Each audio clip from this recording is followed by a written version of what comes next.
বিসমিল্লাহির রহমানির রহিম। আসসালামু আলাইকুম। কেমন আছেন বন্ধুরা? আশা করি যে যেখানে আছেন অনেক অনেক ভালো আছেন। আলহামদুলিল্লাহ আমিও ভালো আছি।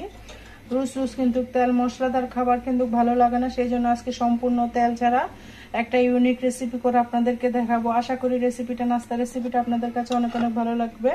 বন্ধুরা, দেশের বাইরে যে বন্ধুরা আমার ভিডিওটা দেখতেছেন সবাইকে অসংখ্য অসংখ্য ধন্যবাদ, অনেক অনেক ভালোবাসা, শুভকামনা রইল। এখানে আমি নিয়ে নিয়েছি একটা ডিম, আগে থেকে ভেঙে নিয়ে নিয়েছি একটা আলাদা বাটিতে, যেন পচা পড়ে যায় অনেক সময়, সেজন্য ডিমটাকে আগে ভেঙে নিতে হবে সবকিছু দেওয়ার আগে।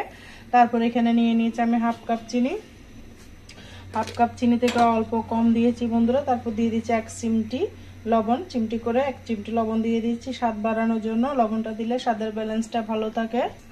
এই পর্যায়ে ডিম আর চিনি আমি লবণ একসাথে মিক্স করে ফেলবো, যতক্ষণ পর্যন্ত না চিনিটা গলে নেওয়া যায় ততক্ষণ পর্যন্ত আমাকে হ্যান্ড বিটার দিয়ে বিট করতে হবে। যত ভালো করে চিনিটা গলবে তত ভালো করে পিঠাটা কিন্তু মজা হবে। তেল কিন্তু বন্ধুরা শরীরের জন্য অনেক ক্ষতি করে, তেল বেশি খেলে শরীরে অনেক গ্যাস হয়ে যায়।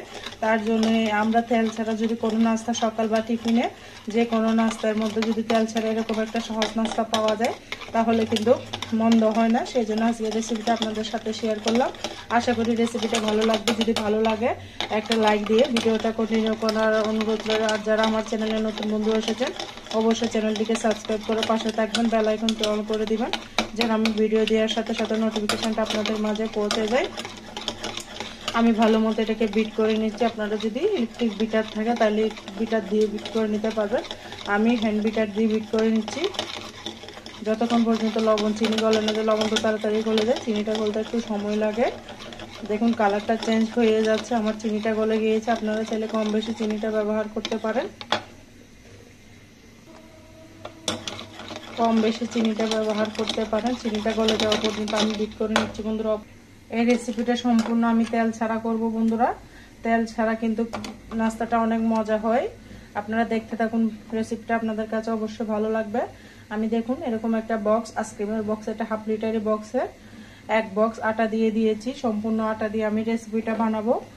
আটা দিয়ে দিব হাফ কাপ দুধ, হাফ কাপ লিকুইড দুধ দিয়েছি। আপনারা চাইলে পুরাটাও দুধ দিয়ে করতে পারেন, আমি সম্পূর্ণ পুরাটা দুধ দিয়ে করব না, আমি হাফ কাপ দুধ দিয়েছি। তারপর দিব হাফ কাপ পানি দিয়ে ভালো মতো গুলোটা মিশিয়ে নিতে হবে। তারপর বন্ধুরা এখানে আমি হাফ কাপ সুজি আগে থেকে পানি দিয়ে ভিজিয়ে রেখেছি, অবশ্যই ভিজিয়ে রাখবেন, তাহলে আপনার নাস্তাটা একদম পারফেক্ট হবে। যদি মোটা দানা সুজি হয় অবশ্যই একটু ব্লেন্ড করে নেবেন, ব্লেন্ড করে নিলে নাস্তাটা আপনাদের পারফেক্ট হবে। আর একটু পানি দিচ্ছি, আমার পানি 1 কাপ 1.5 কাপ পানি লেগেছে আমার হাফ কেজি আটা আইসক্রিমের বক্স। এটা করে আমি এক বক্স দিয়েছি, আপনারা যে কোনো বক্স মেপে নেবেন বা মেজারমেন্ট বা বাটি মেপে নেবেন। আমি এই বক্সটা মেপে দিয়েছি। যে কোনো কিছু মেজারমেন্ট ঠিক থাকলে কিন্তু আপনার নাস্তাটাও পারফেক্ট হবে।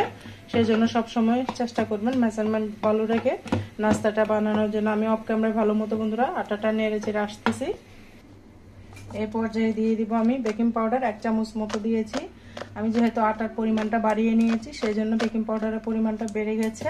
আপনারা আপনাদের পরিমাণ মতো নিয়ে নেবেন বন্ধুরা। পানি কতটুকু লেগেছে সেই পরিমাপটা আপনাদের সাথে শেয়ার করব। সব পরিমাপ এক মেজারমেন্ট দিয়ে আমি মেপে দিচ্ছি। আপনারা ভিডিওটা দেখতে থাকুন, ভালো লাগবে। আমি সুন্দর করে দেখুন আমার আটার ডোটা কেমন সফট হয়েছে, একদম মসৃণ হয়ে গিয়েছে। খুব সুন্দর করে আমি অফ ক্যামেরায় আটাটাকে মতে নিয়েছি। যত ভালো করে আপনার ফেটাবেন তত ভালো করে আপনার নাস্তাটা পারফেক্ট হবে বন্ধুরা। আর যারা এখনো পর্যন্ত একটা লাইক দিতে ভুলে গিয়েছেন অবশ্যই লাইক দিয়ে ভিডিওটা কন্টিনিউ করার অনুরোধ রইল। বিকেলের নাস্তায় বাচ্চাদের টিফিনে কিন্তু এরকম নাস্তা দিতে পারেন। বাচ্চারা কিন্তু তেল জাতীয় খাবার খেলে অনেক গ্যাস হয়ে যায়, সেই জন্য সম্পূর্ণ তেল ছাড়া আমি নাস্তাটা বানাবো। এক ফোঁটা তেলও ব্যবহার করব না। এই নাস্তার রেসিপিটা দেখতে থাকুন, আপনাদের কাছে আশা করি ভালো লাগবে। এবার আমি চুলার মধ্যে চলে যাচ্ছি। এটা রেস্টে রাখার কোনো দরকার নেই, সাথে সাথে বানিয়ে নেওয়া যাবে। আপনারা চাইলে রেস্টে রাখতে পারবেন, তবে আমার মতো রেস্টে রাখার কোনো দরকার নেই। ভালো করে ফেটিয়ে নাস্তাটা রেডি করে ফেললে হয়ে যাবে। দেখুন একদম মসৃণ একটা ডো হয়েছে। আমি একটা চামচের সাহায্যে আপনাদেরকে দেখাচ্ছি। দেখুন পরার সাথে সাথে ডুবে যাচ্ছে, মানে কি আমার নাস্তাটা একদম এই আটার ডোটা একদম পারফেক্ট হয়েছে। এই পর্যায়ে আমি চুলার মধ্যে চলে যাব। দুর্দান্ত মজা হয় এই নাস্তাটা, একবার বানিয়ে দেখবেন আপনারা বাসায়। আমি এখানে একটা প্যান বসিয়ে দিয়েছি, এই পর্যায়ে দিয়ে দিব আটার ব্যাটারটা। এখানে আমি আমার পানি লেগেছে হাফ কেজি আটার জন্য, হাফ কেজি পানি লেগেছে একদম বরাবর। দুধ মিলাই, দুধ আধা কাপ আর পানি 1.5 কাপ। দেখুন পিঠাগুলা দেওয়ার সাথে সাথে সুন্দর জালিযুক্ত হয়ে যাচ্ছে। চুলার আগুনটা বাড়িয়ে রাখবেন, তখন দেখবেন আপনার পিঠাটা একদম সুন্দর জালিযুক্ত হয়ে যাবে। দেখুন খুব সুন্দর করে ছিদ্র হয়ে গেছে জালি পিঠার মতো। আপনারা এইভাবে সহজভাবে তেল ছাড়া নাস্তাটা বানিয়ে নিতে পারবেন। বন্ধুরা আরেকটা বসিয়ে দিয়েছি অফ ক্যামেরায়, পিঠাগুলো যেন তাড়াতাড়ি হয়ে যায় সেই জন্য আমি 2 চুলাই ব্যবহার করতেছি। অনেক জন্য আমার রান্নাঘরে কিন্তু প্রচুর গরম, সেই জন্য বন্ধুরা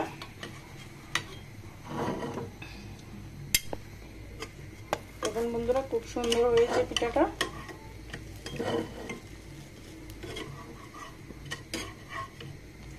পিঠাগুলো উঠিয়ে নিচ্ছি আমি এক এক করে।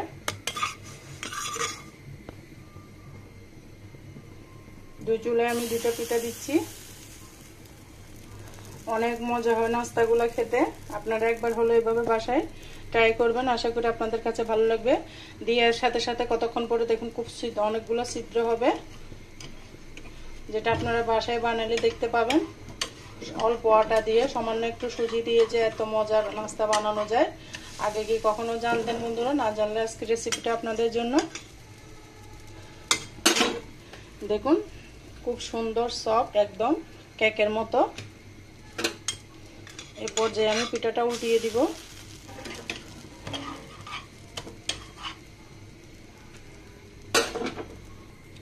দেখুন বন্ধুরা আমি এখানে আরেকটা নাস্তা দিয়ে দিয়েছি। এই চুলার মধ্যে একটা হয়ে গিয়েছে আমার নাস্তাগুলো। এক এক করে সব নাস্তা রেডি করে নিচ্ছি আমি। দেখুন খুব সুন্দর করে জালি উঠে যাচ্ছে, দেখতে তো অনেক ভালো লাগতেছে। আপনারা অবশ্যই একবার হলে এইভাবে বাসায় ট্রাই করবেন বন্ধুরা। আশা করি আমার ভিডিওগুলো আপনাদের কাছে অনেক অনেক ভালো লাগে।